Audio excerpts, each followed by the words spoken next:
నీతి, జాతి, సిగ్గు, శరం, మానం, మర్యాద, అభిమానం, పౌరుషం ఏమీ లేని కొంతమంది జీవులు ఉన్నారు. వాళ్ళనే ముద్దుగా మనం ఈ సనాతన ధర్మం పేరట ఎన్ని లొసుగులు లోపాలు ఉన్నాయో, ఎన్ని పాపాలు ఉన్నాయో అవన్నీ కూడా ఒక్కొక్కటి మీ ముందుకు నేను తీసుకుని వస్తూనే ఉంటాను. మీ నల్లట్ల పుస్తకంలో ఉన్న రోజంతా తీసుకొచ్చి రోడ్డు మీద పెట్టేశాం కదా, మరి దానికి సమాధానం ఏదో సన్నాసి.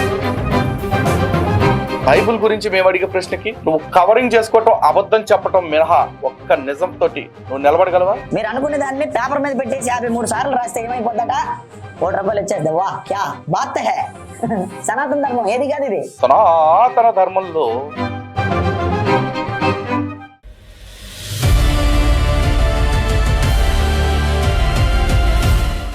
హిందూ బంధువులందరికీ జై శ్రీరామ్. ఈ భూప్రపంచం మొత్తం మీద నీతి, జాతి, సిగ్గు, శరం, మానం, మర్యాద, అభిమానం, పౌరుషం ఏమీ లేని కొంతమంది జీవులు ఉన్నారు. వాళ్ళనే ముద్దుగా మనం మరుగుదొడ్డిగాళ్ళు లాంటి పోస్టర్లు అంటాం. అంటే మళ్ళీ కరెక్ట్ పేర్లు చెప్పాం అనుకోండి, మనోభావాలు మట్టగడిసాయని చెప్పేసి ఏడుస్తారు కదా, అందుకని పోస్టర్లు అంటాం అనమాట. అయితే ఈ మరుగుదొడ్డిగాడిని నేను ఛానల్ నుంచి వదిలేసా. ఛానల్ నుంచి అంటే ఒక నెల దగ్గర. ఎందుకు? మనం ఎన్ని చెప్పినా, ఎంత గడ్డెట్టినా, ఆడికి సంబంధించిన ఎన్ని రంకెవరాలు బయటేసినా ఆడు మాత్రం కింద పైన ఆల్ హోల్స్ మూసుకుని కూర్చుంటున్నాడు తప్ప మనకు సమాధానం ఇవ్వట్లా. సరే, నేను నీతో ఏడవలేనురా బాబు, నేను నీకు సమాధానాలు చెప్పలేను అని ఆడే చేతులు ఎత్తేసిన తర్వాత ఇంకా ఆయన కొట్టాల్సిన అవసరం మనకేంటి? అది కాకుండా మనం ఏమన్నా క్రైస్తవ్యంలో పుట్టామా లేదా యూదు మతంలో పుట్టామా? అభాగ్యులు, నిరాయుధులు అయి ఉన్న వాళ్ళని కూడా చంపేసి, నిద్రపోతున్న వాళ్ళని కూడా చంపేసి వచ్చేటానికి లేదు. సనాతన ధర్మంలో పుట్టాం. శత్రువు మనతో ఎదురు పడితేనే యుద్ధం చేస్తాం, సాగిల పడితే క్షమించి వదిలేస్తాం. అలాగే ఈడి సైలెన్స్ ను కూడా నేను సాగిల పట్టం అనుకుని వదిలేశా. కానీ ఈ కుక్క, ఈ మరుగుదొడ్డిగాడు, ఈ పెంట తినే పురుగు మళ్ళీ మన గెలికాడు. మరి గెలికినప్పుడు ఆడిదాడికి ఇవ్వకపోతే మనం కూడా లావ్ అయిపోతాంగా. అందుకే గట్టిగా ఇచ్చేద్దామని డిసైడ్ అయ్యి వచ్చాను. అయితే వాడు ఏం మాట్లాడాడు అని చూసే ముందు యథావిధిగా ఒక్కసారి ఆ కుక్క మురిగిన ఆ థంబ్నెయిల్ కూడా మీరు చూడండి. చూస్తున్నారు కదా ఈ థంబ్నెయిల్. సనాతన ఆన్లైన్ బెగ్గర్స్ కి బంపర్ ఆఫర్ ఇచ్చిన బ్రాహ్మణుడు, ఇది ఆడి మ్యాటర్. అయితే ఈ వీడియోలో ఆ థంబ్నెయిల్ అయితే పెట్టాడు, మరి ఆడి ఏడిపెట్టు కూడా మనం చూడాలిగా. చూసేద్దాం రెండోసారి. మరి చెప్పరా యదవా. ప్రేక్షక వీక్షకులారా, మరి ఈ మధ్య కాలంలో మీకు తెలుసు సనాతన ధర్మం పేరట క్రైస్తవ్యం మీద అదే పనిగా ప్రతిరోజు కూడా వీడియోస్ చేస్తూ క్రైస్తవుల మీద, అలాగే క్రిస్టియానిటీలో ఉన్నటువంటి పాస్టర్స్ మీద, అలాగే బైబిల్ మీద, యేసుక్రీస్తు మీద, మరియమ్మ గారి మీద ఇలా వీడియోస్ చేస్తూనే ఉంటారు. దేనికోసం అంటే ఇదంతా అడుక్కోవడానికి, డబ్బు కోసం అనే సంగతి తెలియలేదు ఎవరికీ లేదు. వీడికి తప్ప అందరికీ తెలుసు మేము ధర్మం కోసం చేస్తున్నామని. కానీ యదవకి తెలిసినా అటు ఒప్పుకోడు. ఎందుకు చెప్పా కదా, యదవలు అట్టాగే ఉంటారు. వీరి వెనక కొన్ని మత శక్తులు, కొన్ని మతోన్మాద సంస్థలు, పీఠాధిపతులు చాలా మంది ఉన్నారు. వారికి స్పాన్సర్ చేసి ముందుకు తీసుకువెళ్ళమని, క్రైస్తవ్యం మీద అదే పనిగా దాడి చేయమని. అయితే వీరు దాడులు చేస్తే చూస్తూ ఊరుకోవడానికి చేతగాని వారు మనం కాదు. తిప్పుకొట్టడానికి ఎప్పటికప్పుడు నేను మిమ్మల్ని అప్రమత్తం చేయడానికి నేను ముందుంటానన్న సంగతి మీకు తెలుసు. అయితే ఆ కోవకు చెందుతూ వీరికి ఒక మంచి మరి చంపచెల్లుమని ఒక సందర్భాన్ని, ఒక సంగతిని మేము ముందుకు తీసుకురావాలని నేను అనుకుంటున్నాను. ఈ సనాతన ధర్మం పేరట ఎన్ని లొసుగులు లోపాలు ఉన్నాయో, ఎన్ని పాపాలు ఉన్నాయో అవన్నీ కూడా ఒక్కొక్కటి మీ ముందుకు నేను తీసుకుని వస్తూనే ఉంటాను. ఓకేనండి. ఇకపోతే ఎవడబోతారా ఈ ఆన్లైన్ లో ఎక్కువ మంది అడుక్కునే బ్యాచ్ ఎక్కువైపోయింది. అందులో కరుణాకర్ గారు ఒకడు, తర్వాత మన లలిత్ గారు ఒకడు, ఆ తర్వాత తిరుక్షేత్రాలు అన్నాడు ఒకడు, ఇంకా చాలా మంది ఉన్నారు. ఈ యొక్క సనాతన ఎవరది గలీజ్ బ్యాచ్, గోచి బ్యాచ్, బూచి బ్యాచ్ గా ఉన్నారు. వీళ్ళందరికీ కూడా ఒకటే పని, అడుక్కోకుండా సాగదు ముందుకి వ్యవహారం. అంతేనండి. నీచుడు ఎప్పుడు నీచంగానే మాట్లాడతారు. మాట్లాడిపోతే ఇంకెట మాట్లాడతాడు వీడు. ఇడేమంటాడు, సనాతన ధర్మంలో ఉన్న లొసుగులు, బొంగు, బొచ్చు, బోసాను అన్ని బయటికి తెస్తున్నా అంటున్నాడు. మరి ఆల్రెడీ మీ నల్లట్ల పుస్తకంలో ఉన్న రోజంతా తీసుకొచ్చి రోడ్డు మీద పెట్టేశాం కదా, మరి దానికి సమాధానం ఏదో సన్నాసి. ఈ రోజు కూడా సమాధానం చెప్పకుండా దుప్పట్లో దాక్కుని పిచ్చి పిచ్చి కౌంటర్లన్నీ పెట్టించావు కదా ఆ పెంట తినే పిల్లితోటి. నువ్వొచ్చేప్పుడు సమాధానం పెడుతారా మొండా? సమాధానం చెప్పాడు, దానికి చెప్పవు. కానీ ఇక్కడ మాత్రం ఆన్లైన్ బెగ్గర్స్ మరి ఏంటి, క్రైస్తవ్యాన్ని విమర్శించడం కోసం, ఏడవటం కోసం, ఏదేదో చేయటం కోసం వీడియోలు పెడుతున్నారా? క్రైస్తవ్యం దుష్ప్రచారం చేయడానికి వీడియోస్ పెడుతున్నారా? అవును, మరి నువ్వు సనాతన ధర్మాన్ని తీసుకొచ్చి ప్రపంచపు టాప్ శిఖరం మీద కూర్చోబెడతానికి మాట్లాడుతున్నావు. నేను మాత్రం క్రైస్తవ్యాన్ని బురదజాలటానికి పెడుతున్నానా? నీ ఇంటికి నా ఇల్లు అంతా, నా ఇంటికి నీ ఇల్లు అంతేరా సవట. అందుకే నువ్వు సనాతన ధర్మం గురించి ఒకటి మాట్లాడితే నేను నీ క్రైస్తవ్యం గురించి 100 మాట్లాడతా. కానీ నువ్వు సనాతన ధర్మం గురించి చేసే ప్రతి ప్రశ్నకి మేము సమాధానం చెప్పగలం. కానీ బైబుల్ గురించి మేము అడిగే ప్రశ్నకి నువ్వు కవరింగ్ చేసుకోవటం, అబద్ధం చెప్పటం మినహా ఒక్క నిజం తోటి నువ్వు నిలబడగలవా? నిలబడగలిగినోడు అయితే అప్పుడు ఎప్పుడో ఇచ్చిన ఆఫర్కి నిలబడేవాడివి. ఏది గుర్తుందా? ఎవరి మత గ్రంథాలు మతోన్మాదాన్ని ప్రేరేపిస్తున్నాయనే అంశం ఉంది కదా, దాని మీద నిలబడేవాడివి. దాని ప్రకారం ఎవరి మత గ్రంథం అయితే మతోన్మాదాన్ని ప్రేరేపిస్తున్నట్లు నిరూపితం అవుతుందో దాన్ని మనం విడిచిపెట్టేయాలి. నేను సిద్ధపడ్డా, నువ్వెందుకు సిద్ధపడలేదురా సోంబేరి? అంటే నీ పుస్తకంలో మతోన్మాదం ఉంది అని నువ్వు ఒప్పుకున్నావు, కానీ నా ధర్మంలోకి వచ్చేప్పటికి మతోన్మాదాన్ని నిరూపించడానికి ఏ ఆస్కారము లేదు. అందుకే నువ్వు మతాన్ని విడిచిపెట్టేయాలి అనే కండిషన్ పెట్టావు. నువ్వు శాతగాక సింగిల్ పుస్తకాన్ని అట్టుకుంటే నేను నా మతాన్ని ఎందుకు విడిచిపెట్టేస్తాను? పోరంబోక అని నువ్వు నీ మరుగుదొడ్డి బతుకు. పైగా నువ్వు ఇప్పుడు ఆన్లైన్ బెగ్గర్స్ ఆఫ్లైన్ బెగ్గర్స్ అని మాట్లాడుతున్నావు. అవును రే, బెగ్గింగ్ అంటే ఏందిరా? నువ్వు అంటలో నేనేం తప్పట్టనురా ఇది. ఎందుకంటే ఈ మధ్య కాలంలో చాలా మంది హిందువులు కూడా మా ఉద్దేశాన్ని అర్థం చేసుకోలేక కావచ్చు, లేకపోతే మా మీద అసూయతో కావచ్చు, లేకపోతే మమ్మల్ని తగ్గించి ఎవరినో లేపాలన్న ఉద్దేశం కావచ్చు, రకరకాల ఉద్దేశాలతోటి హిందువులే తప్పుపడతా ఉన్నారు. కానీ గుర్తుపెట్టుకోండి, ఈ ప్రపంచంలో ఏ సంస్థ ఏ వ్యవస్థ కూడా చందాలు విరాళాలు లేకుండా నడవదు. ఈడు ఆన్లైన్ బెగ్గర్ అని చెప్పి హిందువులను అంటా ఉన్నాడు. మరి పోరంబొగ్గాడి ఈ యూట్యూబ్ లోకి షార్ట్ ఫిల్మ్స్ తీస్తున్నాము, ఇంకా క్వాలిటీ వీడియోస్ ఇస్తాము, ఇంకా క్వాలిటీగా చేస్తామని 10 సార్లు అన్నాడు. మరి ఆ క్వాలిటీ వీడియోస్ అన్ని నువ్వు కూలి పని చేసి సంపాదిస్తున్నావా, రిక్షాల్లోకి సంపాదిస్తున్నావా? సన్నాసి అడుక్కుదిని కాదు. కాకపోతే మీకు మాకు తేడా ఏంటంటే మీ క్రైస్తవులకి వద్దన్నా తెచ్చివ్వడానికి దశంభాగాల పేరుతోటి గొర్రెలు రెడీగా ఉన్నారు. మాకు అడిగినా ఇవ్వటానికి చాలా మంది సిద్ధంగా లేరు. మేము మందుకు 1000 ఖర్చు పెడతాం, నైట్ పార్టీలకు 10,000 ఖర్చు పెడతాం, కానీ ధర్మం కోసం 1000 ఇవ్వాలంటే మాత్రం వాళ్ళండి ధర్మం పేరుతో తినేస్తున్నారండి. అవును, మరి మా దేవాలయాల్లో జొరబడి అధికారుల పేరుతోటి లేకపోతే ఉద్యోగస్తుల పేరుతోటి అన్య మతస్థులు అడ్డగోలుగా తింటా ఉంటే ఎవడు అడగటానికి దమ్ము లేదు అని ఎంతో కొంత చేస్తున్న హిందూ సంఘాల విషయంలోకి వచ్చేపాటికి మాత్రం ప్రశ్నించడానికి ఇప్పుడు తోడు పోటుగాడే చివరికి నీలాంటి గొర్రెతో సహా మరుగుదొడ్డేదవని. ఎందుకంటే అందరూ బొచ్చు పట్టుకొని అడుక్కుంటారు, వీళ్ళైతే మాత్రం ఆన్లైన్లో అడుక్కుంటారు. ఏం పేరంటే ధర్మం అంట. ధర్మాన్ని రక్షించడానికి ధర్మరాక్షసులు వీళ్ళందరూ. ధర్మరక్షకులు కాదు, ధర్మరాక్షసులు. అమాయక హైందవ సోదరుల యొక్క కష్టాన్ని జుర్రేస్తూ ఉన్నటువంటి ధర్మ రాక్షసులు ఎవడైతే ఉన్నాడో వాళ్ళు కరెక్ట్ గా మరి ఒక షాట్ ఇవ్వడానికి మీ ముందుకు వచ్చాను. అంటావురా యదవా, అట్టాగే అంటావు. నువ్వు టకీలా షాట్లు వేసుకుని వచ్చినట్టున్నావు, నువ్వు షాట్ వేస్తావా? అయినా మాట్లాడితే ధర్మ రాక్షసులు అంటున్నావు. అరే పోరంబోక, చర్చకు కూర్చుందాం. మేము సంస్థ స్టార్ట్ చేసిన నుంచి ఈ రోజు దాకా మా ధర్మ రక్షణ కోసమే, అంటే మా ధర్మంలో ఉన్న వ్యక్తుల్ని ధర్మంలో ఉండేలా కాపాడుకోవటం కోసం, మా ధర్మానికి ఆలవాలమైన దేవాలయాల్ని రక్షించుకోవటం కోసం, మా ధర్మానికి ఆలవాలమైన దేవాలయాల ఆస్తుల్ని రక్షించుకోవటం కోసం పరాయి మతాల వాళ్ళు, అంటే నీలాంటి పాషండ మతాల వాళ్ళు నా ధర్మంలో ఉన్న వాళ్ళకి చెప్పుడు మాటలు చెప్పి తప్పుడు మాటలు చెప్పి మత మార్పిడి చేస్తుంటే మతం మారకుండా చేస్తున్నాం. మతం మారిన వాళ్ళని తిరిగి గర్వాప్సల రూపంతో చేస్తున్నాం. ఇది రక్షణ అంటే. మరి నువ్వేంట్రా చేసేది? పోరంబోక, నీ మతం కాని వాళ్ళకి తప్పుడు మాటలు చెప్పి నీ మతంలోకి మార్చుకుంటున్నావు. నువ్వురా రాక్షసుడివి పుండాకోర్. నీలాంటి ప్రతి ఒక్కడు, ప్రతి మత తార్పుడుగాడు, ప్రతి మత మార్పిడిగాడు రాక్షసుడే. మత స్వేచ్ఛ అంటే అర్థం తెలియకుండా దాన్ని ఒక హక్కులాగా భావిస్తూ అచ్చోసిన ఆంబోతుల్లాగా తిరిగే ప్రతి పోరంబోగ్గాడు రాక్షసుడే. మరి మిమ్మల్ని ఏమనాలరా? మొండ చేతగాక మాట్లాడుతూ నువ్వు ఉల్టా చోర్ కొత్త వాళ్ళ కొడ్డా అంటే అన్నట్లు తిరిగి హిందూ సంఘాల వాళ్ళని దోపిడీదారులు రాక్షసులను ప్రచారం చేస్తున్నావు అంటే నీకు ఎన్ని గుండెలుంటే నువ్వు మాట్లాడతారా? దరిద్రుడని, నిష్ఠ దరిద్రుడా. చెప్పరా, ఎప్పుడంటే అప్పుడు రెడీ. ఎవడు రక్షకుడు, ఎవడు దోపిడీదారు? మాట్లాడదాం అంటే మాట్లాడదాం, కూర్చో. మగాడి అయితే రారా పోరంబోక. వీళ్ళందరికీ కూడా ఈ ధర్మ రాక్షసులందరికీ కూడా ఎవరు గురువులు అంటే బ్రాహ్మణులు చెప్పిందే వీరికి వేదం. ఎస్, మరి బ్రాహ్మణుడు ఒక మంచి మాట చెప్పారు. ఇలాగ అడుక్కునే వెధములు ఎవరైతే ఉన్నారో. ఒరే పోరంబోక, బ్రాహ్మణుడు చెప్పిందే వేదం కాదు, వేదం చెప్పేవాడే బ్రాహ్మణుడు. ఇది తెలియకుండా నువ్వు అసలు కులం గురించి ఎందుకు మాట్లాడుతున్నావురా? అసలు బ్రాహ్మణ్యం అనేది కులమా వర్ణమా అనేది కూడా తెలియకుండా సన్నాసి నువ్వు చెప్తా ఉంటే ఇంతమంది చూసి ఆ దిక్మాల కామెంట్లు పెడుతున్న గొర్రెలంబడి కొడుకులు ఉన్నారు చూసావా, వాళ్ళని అనాలరా. ఈ గొర్రె బుర్రతోటి నువ్వు మాట్లాడుతూ ఉంటే వాళ్ళు ఇంకా అంతకంటే ఎర్రి బుర్ర వేసుకుని బర్రె బుర్ర వేసుకుని వింటున్నారు చూడు, వాళ్ళనరా అనాలి సన్నాసి. మరి క్రైస్తవ్యం మీద బురద జల్లుతో అడుక్కునే వెధవులందరికీ కూడా ఒక మంచి మాట చెప్పాడు ఆయన.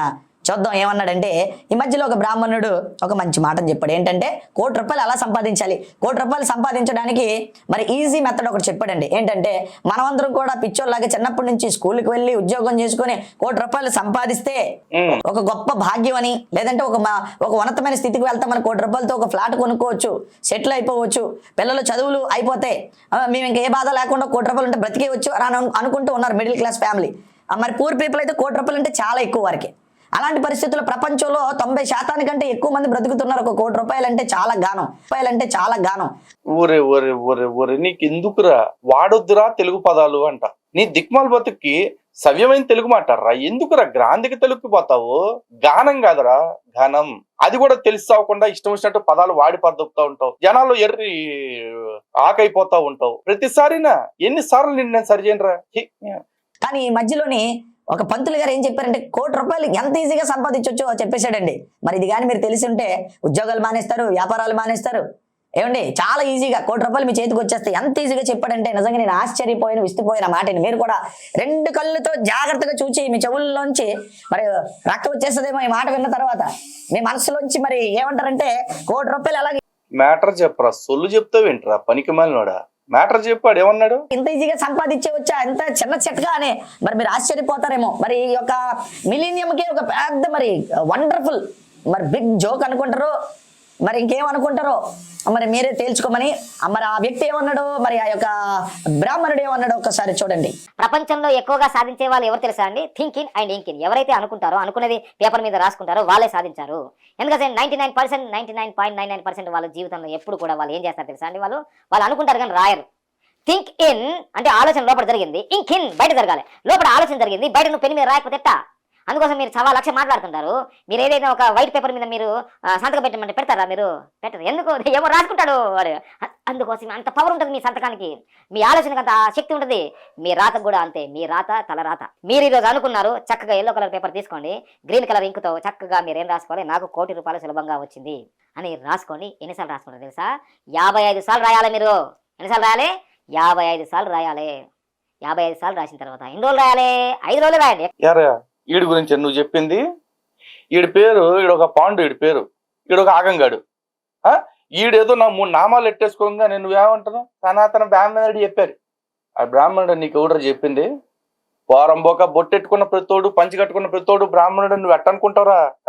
ఎర్రకొక్క కట్టుకుందల్లా నా పెళ్ళం ఏంటి అంత దరిద్రంగా ఉంటుందో, నామాలు ఎట్టుకున్నాడల్లా బ్రాహ్మణుడు అంటే కూడా అంతే దరిద్రంగా ఉంటుందో. దరిద్రుడే. ఆడి వేరే కులం, ఆడే కులం నాకు తెలుసు. కానీ చెప్పి ఆ కులస్తులను బాధ పెట్టాల్సిన అవసరం నాకు లేదు. ఎందుకంటే ఇట్లా సంపాదన కోసం లత్కోరేసాలన్నీ వేసే వాళ్ళని తీసుకొచ్చేసి వాళ్ళ కులాల పేర్లు పెట్టి అవమానించేంత దిగజారుడుతనం నాకు లేదు, నీకుంటది. ఎందుకంటే నువ్వు గొర్రెగాడివి కాబట్టి, నువ్వు మత మార్పిడిగాడివి కాబట్టి, కులం లేదు నీకు పూట గడవదు, పొట్ట గడవదు, బతికే లేదు కాబట్టి. అర్థమైందా? చూడండి ఇంకేమంటున్నాడు. చూసారు కదా, చూసాం. చెప్పు. ₹1,00,00,000 సంపాదించడం ఎంత ఈజీ అండి. మీరు ఇంకా పిచ్చోళ్ళలాగా పనులకి పాటలకి వెళ్ళి అంటే ఉద్యోగాలు చేస్తామని చదువుకొని ఇలాంటి పనులు చేసి ఈ భారతదేశాన్ని వదిలేసి ఎక్కడికో అబ్రాడ్స్ వెళ్ళిపోతున్నారు సంపాదించడం కోసం. చెప్పకరా బాబు. ₹1,00,00,000 సంపాదించడం ఎంత ఈజీ అయితే ప్రపంచంలో ఇంకా చదువుకున్నాడు ఎందుకు, ఉద్యోగాలు చేయడం ఎందుకు? మీరు అనుకునే దాన్ని పేపర్ మీద పెట్టేసి 53 సార్లు రాస్తే ఏమైపోద్దట? ₹1,00,00,000 వచ్చేది. వా క్యా బాత్ హై, వా క్యా జోక్ హై. సనాతన ధర్మం ఏది కాదు ఇది. ఇలాంటి పిచ్చి ఆలోచనలన్నీ ఎక్కడి నుంచి వస్తాయంటే సనాతన ధర్మంలోంచి. బాగా చెప్పావు రే పొరమోకో. కానీ నువ్వు అర్థం చేసుకోవాల్సింది ఏంటంటే సనాతన ధర్మంలో ఈ న్యూమరాలజీ అనేది లేదు. అసలు సంఖ్యాశాస్త్రము అనేది సనాతన ధర్మానికి సంబంధమే లేదు. నీకు ఈ విషయం ఎప్పటికీ అర్థం కాదు. ఎందుకంటే బుద్ధి తక్కువ, బుర్ర తక్కువ సన్నాసివి కాబట్టి. నువ్వు సనాతన ధర్మం పేరు మీద ఆరోపణలు చేసి పొట్టబోసుకుందాం అనుకుంటున్నావు కాబట్టి నువ్వు ఇట్టాగే మాట్లాడతావు. కానీ నీ వీడియో చూసి, నా వీడియో చూసే ఎవరైనా సరే కొంచెం లాజికల్ గా రీజనింగ్ తోటి ఆలోచిస్తే, ఏంది వీడు నిజంగా మరుగుదొడ్డిగాడిలాగా ఉన్నాడే, వీడు బుర్రండా ఆ పెంట తప్ప ఏమీ లేదే అని చెప్పేసి జనాలకు క్లియర్ గా అర్థమైపోతుంది సన్నాసి. ఎందుకంటే మేము ఎప్పుడు న్యూమరాలజిస్టులను ఎంకరేజ్ చెయ్యం. న్యూమరాలజీ పేరుతో ఎవడో పొట్ట పోసుకునేవాడు ఇదిగో మాది వేదిక అని చెప్పేసి ఏదో చెప్తాడు కావచ్చు. ఆడి మాటలు నీలాంటి ఎదవలు నమ్మాలి, మేము ఎందుకు నమ్ముతాం? అట్లాగే ఈడి గురించి కూడా ఈడే కాదు, ఇట్లాంటి చాలా మంది సన్నాసిగాళ్ళు ఉన్నారు. నల్ల కుక్కతో నాగించుకో, లేకపోతే తెల్లబల్లి తోకని తీసుకెళ్లి జిల్లేడు చెట్టుకు గట్టు, ఇట్లాంటి అన్ని చెప్తారు. కానీ ఏ శాస్త్రం ఆధారంగా చెప్తున్నారా? జనాల్ని పిచ్చోళ్ళని చేయడానికి ఎవడో చెప్తా ఉంటే, ఎర్రి గొర్రెల్లా కొంతమంది నమ్ముతా ఉంటే దాన్నంతటిని ధర్మానికి తీసుకొచ్చి ఆపాదిస్తానని ఎట్లా చెప్తారా పొండాకోరగా? ఇంతకీ నువ్వు అంటున్నావు కదా గ్రామర్లు మాత్రమే మాట్లాడతారండి అని చెప్పేసి. మరి గబ్బోడ ఒక్కసారి చూడరా. చాలా మంది దశమగాలు తీరు, మాకు అప్పులు ఉన్నాయి, మాకు బాధలు ఉన్నాయి, గడది గుడ్డు ఉంది అని చెబుతా ఉంటారు. నేను నోరు మూసుకుని దశమగాలు తీస్తామండి. తీయకుండాంటే పోవు అప్పులు ఉన్నది దేవా ఏడ్చుకో, బాత్రూంలోకి వెళ్ళి ఏడ్చుకో, కింద కూర్చొని ఏడ్చుకో, మంచం మీద పడుకుని ఏడ్చుకో, ముసుకేసుకుని ఏడ్చుకో, ఎప్పటికి బావు. దశమగాలు నీనోడికి అప్పులు బావు, కూర్చొని ఏడ్చుకుని ఏడ్చుకో. అది ఎవరైనా సరే. ఏమంటాను రంటమాకే? దశమ భాగాలు ఇస్తే తప్ప మీ అప్పులు తీరవు అంటుంది. మీ పాస్టరమే కదరా, బ్రాహ్మణావు కాదుగా, బైబుల్ చదివినామేగా, ఎట్రా చెప్పింది, ఎద్దవా ఎట్రా చెప్పింది.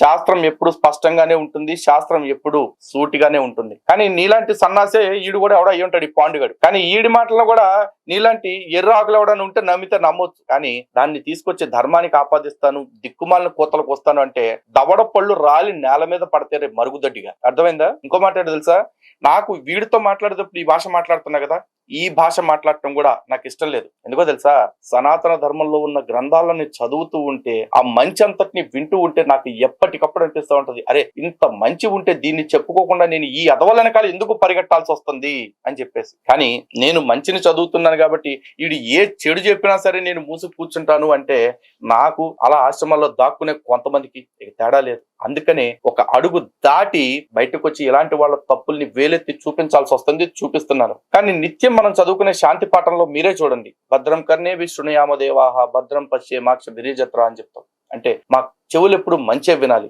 మా కళ్ళు ఎప్పుడు మంచే చూడాలి అని కోరుకునే సనాతన ధర్మంలో పుట్టాను నేను. కానీ గత్యంతరం లేక ఈ భాష అయినా వాడుతున్నా, లేకపోతే ఇది కూడా వాడేవాడిని కాదు. అలా అని చెప్పి నాకు బూతులు రావు అనుకోకండి, నేను పుట్టింది ఇక్కడే. నేను బూతులు మాట్లాడితే అవతలోడికి కళ్ళమ్మట నీళ్లు కాదు, చెవులమ్మట నెత్తురు గారిద్ది. కానీ బూతులు వాడకుండా ఉండటమే సంస్కారం. ఆ సంస్కారాన్ని మెయింటైన్ చేస్తానికి కారణం ఏంటో తెలుసా, ఈ యదవల మీద ప్రేమ కాదు, ఈ తల్లి మీద ఉన్న గౌరవం. ఎందుకంటే ఏ బూతు మాట మాట్లాడాలన్నా, ఏ తిట్టు తిట్టాలన్నా సరే, ఈ యదవతో గొడవ ఉంటే యదవని కాకుండా ఈ కుటుంబ సభ్యులను ఎవరినో ఒకళ్ళని జత చేసి తిట్టాల్సి వస్తుంది. అకారణంగా ఎందుకు వాళ్ళ మీద నోరు పారేసుకోవాలని ఎప్పటికప్పుడు బ్యాలెన్స్ చేసుకుంటా ఉంటా. అయినప్పటికీ ఒకటి అర దొర్లుతూనే ఉంటాయి. ఎందుకంటే నేను చెప్పాగా, బూతులు రాక కాదు, మాట్లాడొద్దు అనుకోబట్టి ఆగాల్సి వస్తుంది, ఆగుతున్నాను. ఎరా మరుగుదొడ్డిగా, నీకైనా ఇదే భాష. నువ్వు ఆ పెంట తినే పిల్లిని వదిలితే ఆడికి సమాధానం చెప్పలేక కాదు, అని మొఖం చూపించుకోలేని ముండమోపి కోసం అని చెప్పేసి నేను నా నోరు ఎందుకు పాడు చేసుకోవాలని మాట్లాడట్లా. ఆడెప్పుడైనా ఎదురుపడ్డప్పుడు, ఎదురుగా వచ్చి మాట్లాడినప్పుడు సమాధానాలు స్పష్టంగా వస్తాయి.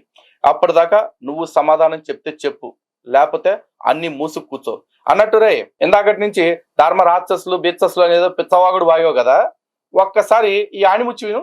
నాలుగో విషయం ఏం చెప్పాడంటే, మీరు హనీ జాన్సన్ అరెస్ట్ అయినప్పుడు జైలుకి వెళ్ళారు కదా, విడిపించడం వెళ్ళినప్పుడు హనీ జాన్సన్ జైలు నుంచి బయటకు వచ్చాక జైలుకి వెళ్ళేటప్పుడు ఆయన గర్ల్ ఫ్రెండ్తో మీ ఫోన్లో నుంచి మీరు మాట్లాడారని, మీరు మాట్లాడి మీ ఫోన్లో నుంచి అతను మాట్లాడాడని, హనీ జాన్సన్ మాట్లాడాడని, దాన్ని మీరు ఆడియో రికార్డు మీ దగ్గర పెట్టుకొని హనీ జాన్సన్ బెదిరిస్తా ఉన్నారని, ఇంకెక్కడో హనీ జాన్సన్ మీటింగ్కి వెళితే ఒక అమ్మాయి బైక్ మీద స్కూటీ మీద వెళ్తా ఉంటే మీరు ఫొటోస్ తీశారని, ఈ ఫొటోస్ ఆ ఆడియో కాల్ మీ దగ్గర పెట్టుకొని హనీ జాన్సన్ ని గొంతు మెదపకుండా చేస్తున్నారని, ఈ 4 విషయాలు నాతో ఎవరు చెప్పారో ఆ వ్యక్తి ఎవరో మీకు ఇప్పటికే అర్థమై ఉంటుందన్న. హనీ జాన్సన్ అరెస్ట్ చేసిన తర్వాత హనీ జాన్సన్కి అక్రమ సంబంధాలు ఉన్నాయి, వచ్చిన డబ్బంతా హనీ జాన్సన్ ఒక ఏరియాలో ఇల్లు కడుతున్నాడు, ఆడపిల్లలకు ఖర్చు పెడుతున్నాడని మీరు మీ ఇద్దరికి కంబైన్డ్ సంబంధించిన స్పాన్సర్లుగా చెప్పి అతనికి స్పాన్సర్షిప్ రాకుండా చేశారని అండమాన్లో ఉన్న నాకు ఫోన్ చేసి, మీరు వీడియో చేయండి, ఈ వీడియోని ఎక్కడికి పంపించాలో మేము పంపిస్తాం, ఎవరికి చేర్చాలో చేస్తామని మాట్లాడింది ఎవరన్నా మీ మిత్రులు కాదా? హనీ జాన్సన్ గురించి నా దగ్గర పెట్టాను, వాళ్ళ లైఫ్ ఎక్కడ నాశనం అవుతుందని అన్ని దాచిపెట్టా. అదే నువ్వు పెద్దోడు అర్థం చేసుకోవాలి, నువ్వు ఎట్లనే అర్థం చేసుకో కొద్దిగా అర్థం హనీ జాన్సన్ బయట పెట్టలేక 100 ఉన్నాయి నా దగ్గర ఆధారం. అతని ఏ రోజున బయట పెట్టాను, నేను కామ్గా తప్పుకున్నా. వాడు నా గురించి నా మీద నిందలు వేస్తున్నప్పుడు ఎవరు సపోర్ట్ చేయలేదు, వీడు సపోర్ట్ చేయడం లేదని వదిలేశాను నేను అన్ని. వాడు తప్పుకున్నాడు అన్ని. విన్నావుగా మరి, నీ ఆ గర్ల్ ఫ్రెండ్ దాని కథ ఏంటి? ఎప్పుడైనా బయటకు వస్తావా, సమాధానం చెప్తావా? నీ గర్ల్ ఫ్రెండ్కి ఎంత పెట్టావు, లేకపోతే నీ కుటుంబంలో ఉన్న మీ ధర్మపత్నికి ఏం పెట్టావు, నువ్వు జైలు నుంచి వచ్చిన తర్వాత వచ్చిన నిధుల్లో నుంచి ఏం పెట్టావు, అవన్నీ జనాలకు ఏమైనా క్లారిటీ ఇస్తావా? ముందు అది ఇచ్చిన తర్వాత మిగతా దేనికైనా సమాధానం చెప్పు. ఎందుకంటే నువ్వు ఉంచుకోవటం తప్ప, లేకపోతే నువ్వు ఉంచుకున్నావని విజయ్ కుమార్ గారు చెప్పింది తప్ప అనేది సమాజానికి తెలియాల. అప్పుడు మిగతా మాటలు మాట్లాడదాం. అంతవరకు నా దగ్గర నాలుగు కానీ లేకపోతే నోరు కానీ లేచింది అనుకో, కొడక కత్తిరిస్తాను. అర్థమైందా? నీ యాదవ్ కథలు నీ విజ్జిగాడి దగ్గర లేకపోతే ఇంకో గజ్జిగాడి దగ్గర వేసుకో, నా దగ్గర వేసావనుకో దింపుతా కొడక. హిందూ బంధువులారా చూస్తూనే ఉండండి. ఎవరి దాడికి కాదు, ఇవ్వాల్సిన దానికి వడ్డీతో సహా ఇస్తా. ఎందుకంటే లలిత్ కుమార్ ఇక్కడ, దీన్ని ఎవ్వరు తగ్గేదేలే. జై శ్రీరామ్, భారత్ మాతాకి జై.